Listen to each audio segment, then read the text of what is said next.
In general, there is still a lot of demand for image models, and there seems to be some kind of convergence on like quality, but then each model really has its own differentiation. With video, we're earlier in the competition.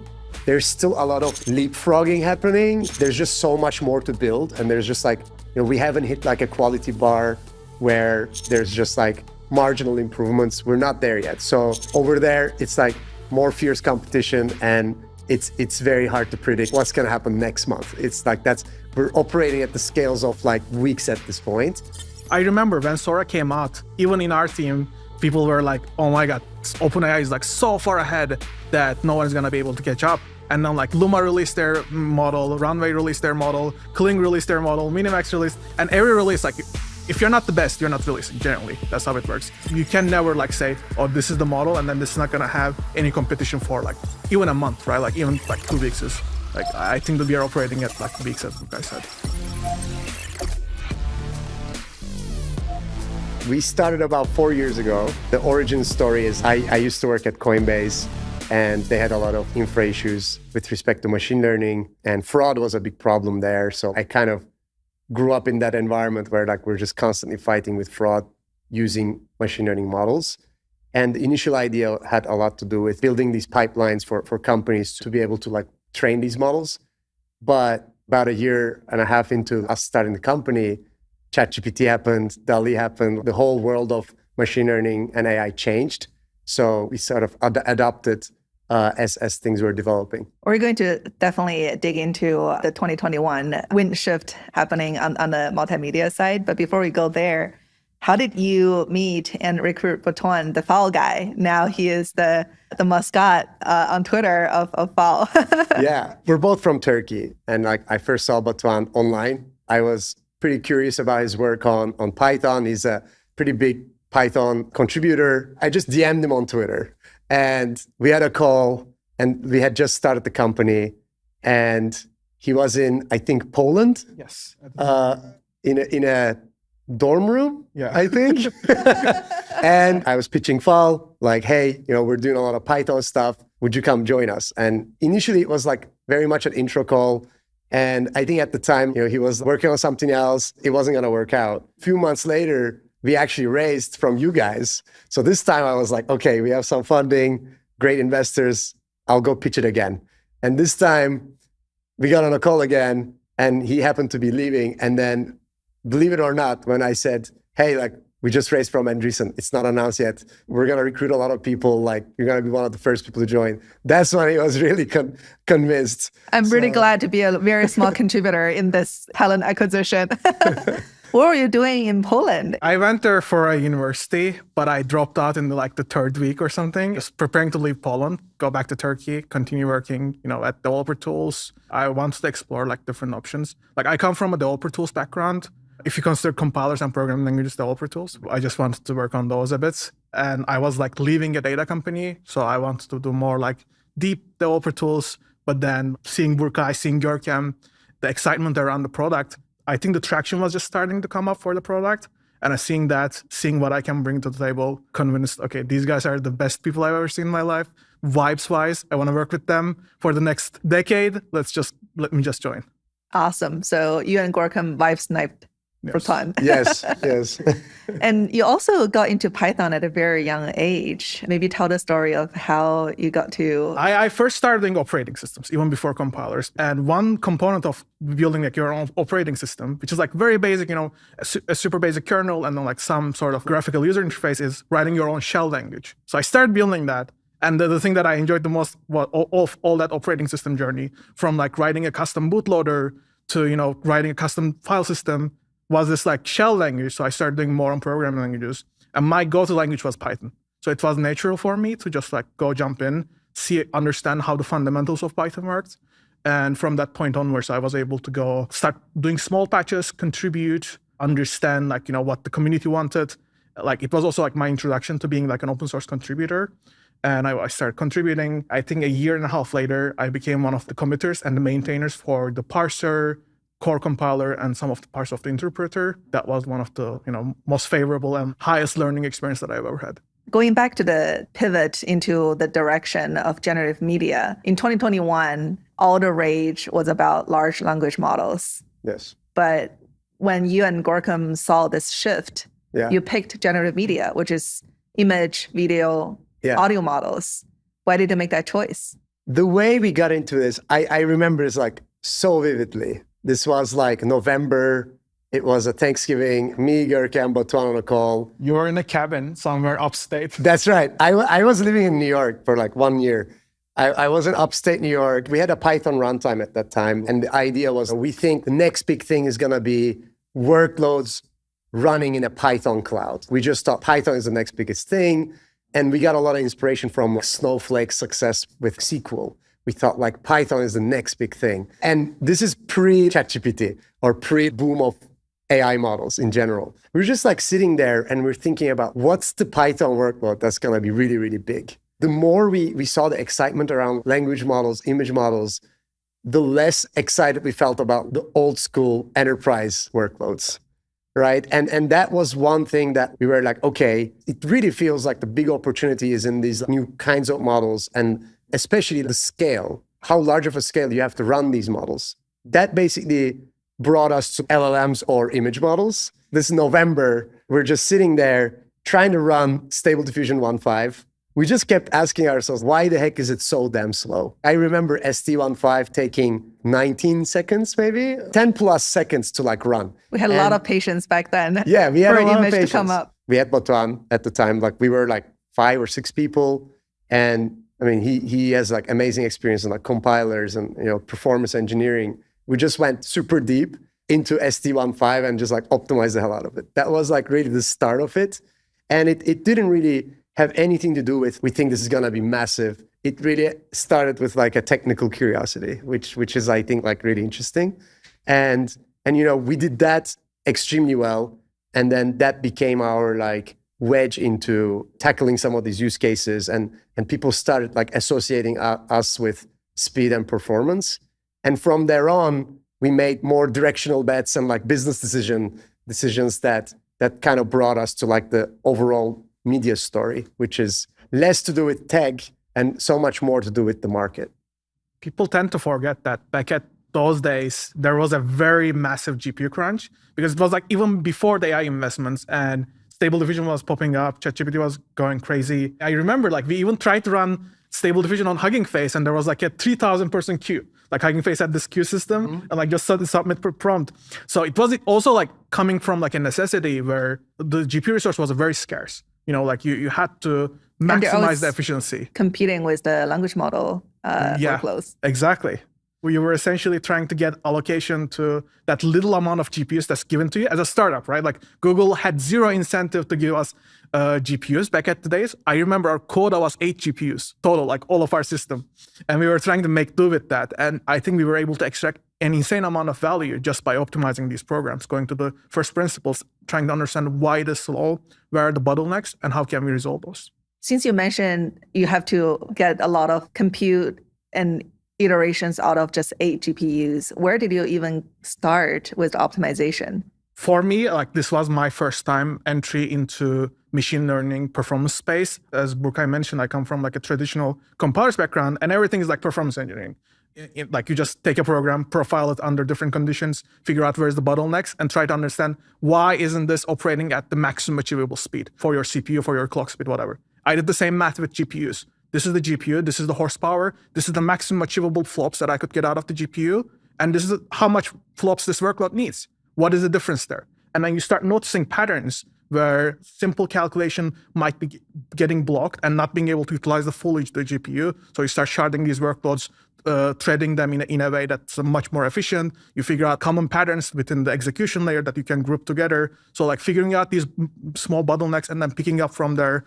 One optimization by optimization, but it's like extremely satisfying work. Just going down on speed. There was a lot of work around the quality evals as well that I can talk more. Doing this optimization space, and it was December. I had nothing else to do. So when you combine these two, you get these like our optimization stats that we did for Stable Diffusion, just much more efficient kernels for the workloads that we were targeting. and making sure this is like a pluggable system. So when the new model comes, you could just apply the same set of optimizations. Most efficient kernels is the best Christmas gift. It is the best Christmas gift, yeah. Back then, a lot of the inference platforms and Python clouds, if that was even a thing, are agnostic of different type of workloads. But today, we're certainly seeing Fal emerging as the leader of generative media workloads and as the company, the first company that's coining and defining that term. Where are we in these two paths of diffusion models or generative media versus language model? The point when it kind of clicked for us was actually, I think Llama 2 was a pretty big turning point. When Llama 2 got released, there was this big rush towards inference platforms in general. We're going to host that, and we're going to host the image models, and we're going to host everything. Everything that runs on a GPU, we're going to host it. One of the reasons, I remember this also very vividly, like one of the key reason we didn't want to do it, it was going to take a lot of time to optimize. We were just putting so much effort on image models. So we just didn't have the resources. I think at the time, we're probably still like 6, 7 people. And then the other reason was these image models, there's so much demand and the use cases are starting to appear and it's looking like its own thing. Why don't we just focus here, build something that's more clearly targeted towards its own users? That was kind of like the first moment where we said, there's something here that is kind of special about these models. Maybe they should be its own market. Like maybe we should be a specific platform for just images. And we had the idea that if we can do really good images, we can probably do really good video. We can probably do really good audio and like full experiences. Just imagine where this can go.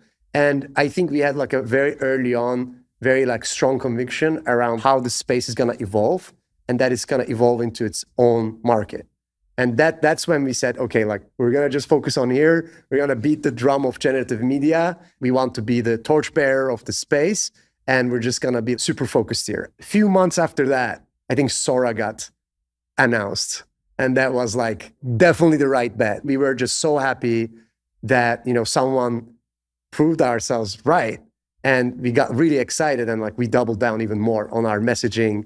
I remember like going and changing the website copy, like, this is it, this is what we're going to push. And so we can talk about the whole arc. What are the types of things people were building back then and like how that's changing? A lot has happened, I think, even like in this short period of time. Definitely. And you put out a prediction that 2025 will be the tipping point of AI video. Of course, Sora was announced quite a bit earlier than that, but now we are seeing a plethora of video models. What's behind that prediction? There was a very big push from Chinese labs in particular, that initially when they were first pushing these models out, it wasn't very clear like what was happening. And it took some time for, especially like in the West, like for people to realize like what's going on. So this, we kind of caught on this fairly early, like Sora was like February. And then in September timeframe, I think we first saw like Minimax come out and it was like kind of foreign to everyone. And like people would just see things on Twitter and Instagram and get very like surprised about it. And we thought it is starting and it's gonna just go blow up from here. That was kind of the bet we were making, that, we're gonna have more models, we're gonna have more capable models. And here we are. With Google's Veo 3 coming up, it sounds like your 2025 bet is correct again. Yes, I mean, definitely. What we see internally is every time there's a big shift in capabilities of models, the adoption and the use cases it's like a step function. It just keeps growing. We're just, I think, scratching the surface. Audio is cool, but like there's actually really interesting things that like the Veo model is doing, for example. It's very good at comedic timing. For example, that's something like people say, like, and if you look at a lot of the like, shorts people create, it's like really freaking good. So there's things that you just experience with these models that like, it's hard to kind of point out what they are, but these things are getting better. And these are the things that like consumers and enterprises are looking for in these models. So these capabilities are going to keep growing, keep getting better this year and next year. And one big learning from even our side on the modality bifurcation is, given these are different workloads and different workflows too, like people are using image video models more as a chain workflow where you process the image, remove background, you improve the resolution, you add some more color palettes on top of it, and then turn it into potentially a more produced image or even video. It's a pretty complex and bespoke custom workflow. that requires not just the inference engine itself, but also how you build this workflow on top of it. The whole Confi community are focused on that. And that's just very different from language model. It is. Like language models are very generalizable. With just like an example, we can zero shot, one shot, most of the stuff that you can get. But especially with the initial image models, the quality was not there to one-shot your generations, right? Like editing or like upscaling, removing background, whatever. It didn't generalize. It was just a text-to-image model. And thanks to Confi UI, people started discovering that you can just chain multiple stuff. You can chain text-to-image model and then use the same thing as image-to-image to refine the image, change the image a bit, or upscale the latents to get like a higher resolution image. So these like workflows started getting out. And as soon as we start seeing that, we start thinking, how can we make this more efficient? Because like one thing, this worked well with consumer, but it didn't scale up as APIs. It didn't there was like different dependencies, and every part of the stack is going to be optimized differently. So we even built our own workflows product, just seeing the adoption of these multiple different models getting chained together or the same model getting used differently. And then people are expecting to put a prompt and then get a result back, for their own use case. I think that's really great for us to see this like happening, because that means more creative use cases can appear even from the least capable models. And that's part of the reason why, even though there are a lot of attention on these diffusion transformer models as well, that can get the end results through just prompting with a lot of controllability, you still need this more fine-grained control on the image model itself. It just adds more capabilities into the overall pipeline. We also saw fine-tuning being like a major component to this, where if I have to guess, I think there's been 1,000 times more fine-tunings in the image space than the language space. People also fine-tune language models,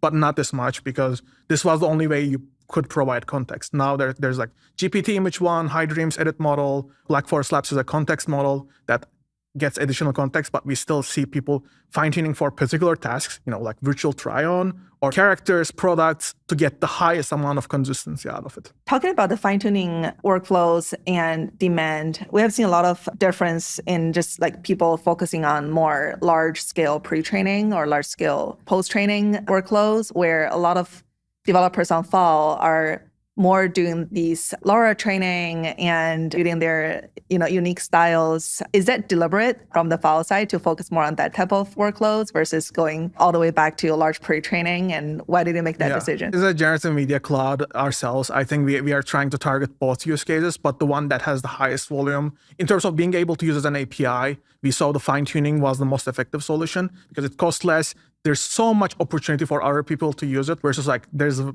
much less amount of people who can do the post-training themselves. But we now have like post-training solutions and distillation solutions for these large models that people can come, give their data and get something out of it. And then we have been doing this one, like we even did one of these examples with FreePic. We trained and open sourced a model in collaboration with them called F-Light. And that was trained fully on commercial data using our proprietary training and data processing stack. Talking about the open and closed source models, who is winning in both the image camp and also the video camp? And how does Fal prepare for both sides of workloads? Yeah, so the winner is literally changing month to month. That's what we're seeing. It's like a fierce competition. It's very difficult to predict what's going to be the biggest model this month. In general, there is still a lot of demand for image models, and there seems to be some kind of convergence on like quality. But then each model really has its own differentiation. Just to give some examples, like Imagen 3, Imagen 4, very good at like character consistency. Flux, amazing at having an ecosystem of different tooling, so that like you can just kind of use an existing workflow someone's built, or a fine tune. Each model really brings its own capabilities. And I think foundational model companies also know this, right? Like they need to have their own edge also. So they kind of play into their strengths, and they all have their one thing that they're like really very good at. With video, we're earlier in the competition. There's still a lot of leapfrogging happening. There's just so much more to build. And there's just like, we haven't hit like a quality bar where there's just like marginal improvements. We're not there yet. So over there, it's like more fierce competition, and it's very hard to predict what's going to happen next month. It's like we're operating at the scales of like weeks at this point. Our leaderboard is essentially the traffic that models are getting, and that just keeps changing all the time. I remember when Sora came out, even in our team, people were like, oh my God, OpenAI is like so far ahead that no one's going to be able to catch up. And then like Luma released their model, Runway released their model, Kling released their model, Minimax released, and every release, like if you're not the best, you're not releasing generally. That's how it works. So like everyone who's releasing is on the top. And then like other players start entering, like open source. Genmo released their model. Tencent released Hunyuan. Alibaba released one. The competition is like very fierce. And just seeing like VO3 got released, and 2 weeks later, I remember seeing like ByteDance C dance model just like leapfrog them in the arena. You can never like say, oh, this is the model, and then this is not gonna have any competition for like even a month, right? Like even like 2 weeks is like, I think that we are operating at like the weeks, as Burkay said. Do you stay pretty agnostic for all the model uniqueness and quality, or do you also poke around whenever a new model launched to figure out if this model is uniquely good at this thing and just like generate a bunch of image and videos to know how to, let's say, serve the model to your developers? I think we built such a team that people are interested, even if they weren't working at Fal, on which model excels at what. Like they know everything, and like luckily we partner with these companies, so we get to play with them before the release, so that we can advise our customers, because they are the ones that are asking us, oh guys, what is the best model for doing product photo shots or doing virtual try-on, and we are the ones that is advising them and like playing with these models, having a feel. Even like 6-month-old, 9-month-old models might excel at something, and people are like very sticking with it because it's like really good at logo generation, let's say. And that's a phenomenon that we're seeing. Like the best model of today might be best for generic tasks, but there's very specialized tasks that people are using even like older models for that. On this point, more and more Fal start to become this two-sided marketplace where on one side you have a lot of this developer attention, customers and users that have unique use cases that coming to you for the device and also for the API endpoints on these image video models. On the other side, because you have this developer attention, which is awesome, and more we're signing up every day, every week, the model players wants to expose their models to the end users as well. Is this strategy sort of deliberate from day one, or it happened given this sort of booming of diffusion models or creative models? And what's the strategy now? I would actually date this back to another moment where I think Kling was being released. It was released and it wasn't clear like where it's coming from, how does one run it. And I remember there was this guessing game of like, what is this model? Where is it from? Yes, yeah. Why exactly. is it so good? Exactly, like yeah. So it was a mystery to a lot of people, and like I think we've really helped kind of bring those models to like the market here. And it wasn't necessarily deliberate. It was just something like we just felt very strong urge because we just saw such demand from our customers. So, being a generative media platform, we just had to do it. And that sort of created a very interesting, like you said, like marketplace dynamics, where after doing that a few times, and I think after seeing how successful these models got, a lot of other companies actually wanted to come list things on Fal. So that sort of created a good flywheel effect for us, where developers are at Fal because there's like these cool models, and then model listers want to list on Fal because there's all the developers and enterprises that we work with. So luckily that turned into its own business model for us essentially. And yeah, it's been very successful. Another interesting angle there is that because of our success in like hosting open source models and like running this infrastructure extremely well, we also help some of these companies optimize their workloads, prepare them for launch day, and have them benefit the infrastructure that we've built. Capacity planning and Yes. also anticipating what's the peak and spiky workloads, and Exactly. also how to load balance. People generally overlook that aspect of the business because we don't really talk about our infrastructure that much, because we think it's table stakes, right? Like if you want to do great inference engineering, you need to have like great infrastructure. We have an amazing infrastructure team. We are managing tens of thousands of GPUs at certain peak points. And to do that, like you're essentially building a distributed supercomputer, getting chunks of compute from like different vendors, making sure all the workloads can be orchestrated and can scale up, can scale down, have access to this super fast distributed file system to load the model weights. There's so many different problems there that we don't talk about, but it's a challenge that every foundation model company is trying to build in-house. And we're essentially trying to help them. You don't have to build this yourself. We build it. You can deploy your workloads here. You can optimize your inference while you deployed. And then when you need to scale, we're going to be there for you. Let's talk about that aspect. Speed is literally running through everything about the company, how you catch up with every new model launches, how you run every model, open source especially, optimize it to the fastest speed on the market possible, and also how you spin up and down these different workloads, different models, given this massive infrastructure. It's just permeating through the whole business. How have you gained the knowledge of what are the critical infrastructure pieces that you need to really build from ground up versus, let's say, leveraging maybe one of the 3 cloud providers, and which layer have you strategically placed bets on that needs to be owned in-house as a secret sauce? From the start, we were like, okay, when you remember the 8 GPU quotas that I mentioned, we were like, okay, we're never going to be able to get capacity allocation from hyperscalers as a seed stage startup back then. And we decided, okay, we're going to build a multi-cloud system with our own orchestration. On top of it, we tried using Kubernetes, other solutions, but we found them to be too slow for cold starts because till that date, like no one cared enough to start a workload and shut it down like after a request finished and start another one in like less than a second. When we were trying to do multi-cloud Kubernetes, we were seeing like 5-second delays to orchestrate a single container just for it to start. And like 5 seconds might be acceptable for like web workloads, but not for our case where 5 seconds of GPU time was very precious. So we started building our own orchestration system to be multi-cloud. And when you go multi-cloud, another big component is you need to be able to have access to the same data. And for our system to have the same level of developer comfortability as like other products, we need the file system to be accessible because using S3 doesn't have the same level of comfort. So we built our own distributed file system storage using like existing solutions, building stuff on top of us, building multi-layered caching so we could cache at the data center within nodes memory because like these nodes come with like 2 terabytes of RAM. So like building all these solutions, it's just like seeing, it's a endless performance engineering work, just going faster and faster. There's no limit till like everything's at the light speed, everything's at theoretical maximum. We still have a long way to go, but we have come a long way.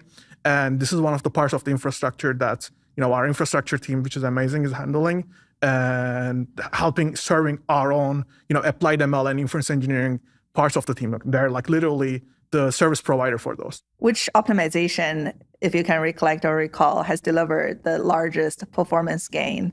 For infrastructure, I guess distributed file system caching was one of the biggest points, just making sure that if I load the same model weights in the same data center, I can just read from my peers, which I'm connected to the 100 gigabits. And if I use it from the same node, I can read from the NVMEs.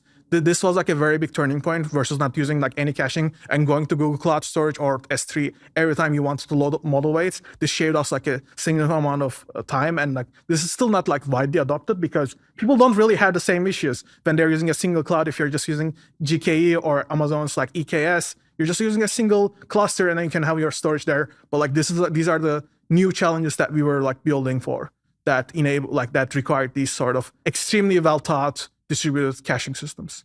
And do you fundamentally believe speed is a moat? However, you optimized for the model to run really fast and also how fast you can, I guess, optimize to the best performance point possible in that time. When I look for open source, if I evaluate our inference engine from a year ago to the open source today, it's falling behind because open source is catching up. I don't see inference engineering speed as like that's overmore. It's always focus and being one step ahead, always being at the peak, right? Always putting, if open source has a great idea, adopt it and then build your stuff on top of it. It's like, if you're just saying, oh, I built this great thing, here's the good set of kernels, it's gonna get outdated because NVIDIA has like 50 people working on these sort of stuff.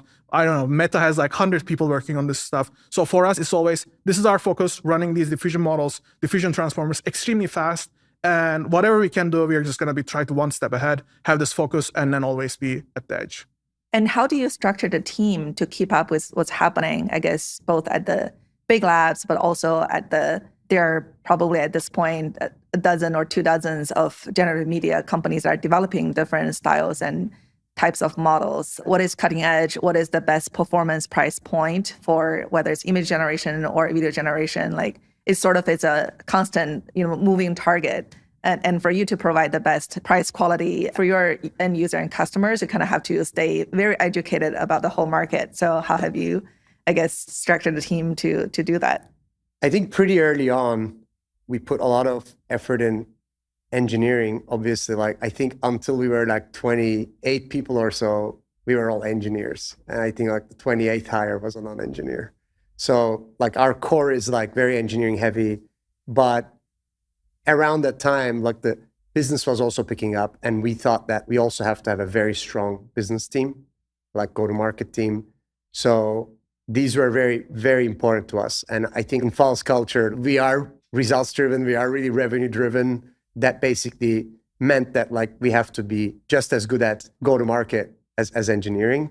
So, you know, we have a small go-to-market team. We're currently 40 people. We have a small-ish go-to-market team. It's like 6 people. Up until that point, you know, we were doing founder-led sales, like 3, 4, like all of us, like 4 of us in addition to that 6 people. And then the rest of the team is like pretty much engineering. And within engineering, I mean, Batuhan can talk more towards it, but we're responsible for optimizing the whole journey of a request, essentially. So there's infra engineers, performance engineers, there's product engineers, right? So we can deliver this whole technology in like a really amazing, usable way. And then we have a massive applied ML engineering team. And that's like, you know, one of our, I think, secret sauces. I believe the team is like 10, 11 people 12, now. 13 even. More than half the engineering team is applied ML. And these are the folks who are literally like obsessed about, you know, this market and this space, getting all these models, putting them in production, being like the experts for our customers to answer any questions they have. And within this team, even so we have some folks that like sit outside of this team that focus on performance. But within this team, we also have like performance engineers, some that are like more customer facing, some that are more like post-training, fine-tuning focused. So it's really a mix. And that team is like, you know, bulk of our engineering team. Let's talk about go-to-market enterprise, because it's so fascinating to me how obsessed of these 28 engineers are at the business problems, because it's very rare to find when you're already so deep into the infrastructure and performance engineering, at the same time solving really bespoke customer problems, right? I've not met any other engineering teams that are so customer focused, customer obsessed, and also market driven too. Even for the founders yourselves, being just very forward in having the sales conversations with customers, leaning into enterprise sales. It is just a very interesting and unique culture. Do you think that's also a deliberate decision, or it's more being pulled by this customer-driven development fashion? How did it come about? It's very deliberate. It's just like, I think it's part of our culture. We tend to hire people that are very ambitious. I mean, in order to win, you have to win the market. Like you have to win these customers and have them work with you, right? So like, it really means that, you know, we have to not only like build amazing technology, but like we have to also like grow the business. We heard a lot about enterprise sales, right? And like from including you, in fact, like you introduced us to our first like, you know, sales advisor. I think with technical founders, engineering in general, there's this like massive skepticism about sales. Famously, like engineers hate to like talk to salespeople or be marketed to, you know, all this stuff. And yeah, I think it was, hey, like, let's listen to, you know, what people are saying. They've seen thousands of companies. There must be some merit to that. And initially, I think even we felt a little bit uncomfortable, but it didn't take that long. I think once we saw the results, we were just like, okay, like this is something we really need to be doing. So I think we're just, you know, Gurk and me, Batuhan, like we're just very open to learning and adapting and do whatever it takes to like really win. And you know, that's kind of what actually ended up happening there. And like we got a very good hang of it very fast. And we had some really amazing people like supporting us. And you know, we got so into it, I think we like couldn't let it go. And we did like founder-led sales for so long. And then eventually we said, okay, like, you know, we can actually hire a team, we can scale this, turn this into like a, you know, machine. And you know, that's kind of what we've been doing, and it's been very successful. We are like really customer centric when you consider the company. I think we might be one of the company, like we might in the top leaderboard of Slack connects across all Slack users. We have Slack connects with almost all of our customers. The channels are open, so engineers are inside the channels. Like every channel might have like an average 3-4 different engineers from applied ML team, product. We are like very centric, and that's the sort of profile that we try to hire with sales as well. People who are going to listen to these customers, people who are here to serve the customers, not sell stuff. I think that arises from the fact that we're coming from an engineering background. We don't want stuff to be sold to us. We want people to serve us, help us, grow with us, partner with us. And that's the profile that we have been hiring. I think that's a really great point is sales today, especially when you're selling infrastructure as well as dev tooling, it's very different from, let's say, 5-10 years ago when you're building this beautiful deck and talking about a lot of the performance and traits of what you get from a third-party vendor versus building in-house. It's very much about how you can learn with us even faster and how we can be embedded with your problem so we can serve that demand as well. Just because the speed of iteration, that nobody has a perfect knowledge, but you have a very unique insights about how generative models work, and you can serve the customers best when you're so entrenched with them. And I have introduced a lot of sales advisors or sales leaders to companies, but I think you guys have embraced it perfectly, and really it shows from the company culture. Yeah, we want our salespeople to be advocates for the customers so that we don't drop the ball on their feature requests, on their needs. We always are there to serve them. Making that the culture thing worked really well for us. Last question. If you put yourself a year or two ahead in 2026 or 2027, if generative video do not take off or as big as it is, what would be the reason that caused the slump?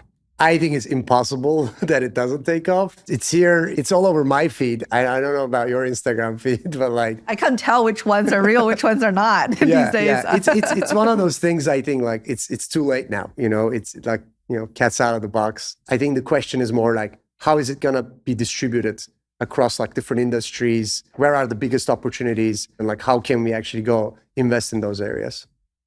And what are the areas that you see opportunities, but not enough developers are paying attention or figured out that these could be use cases or these could be interesting products to build on top of Fal that you feel is underrated or underdiscovered now? Yeah, we have like a God's view on like all the things people are building, which is very, very fun.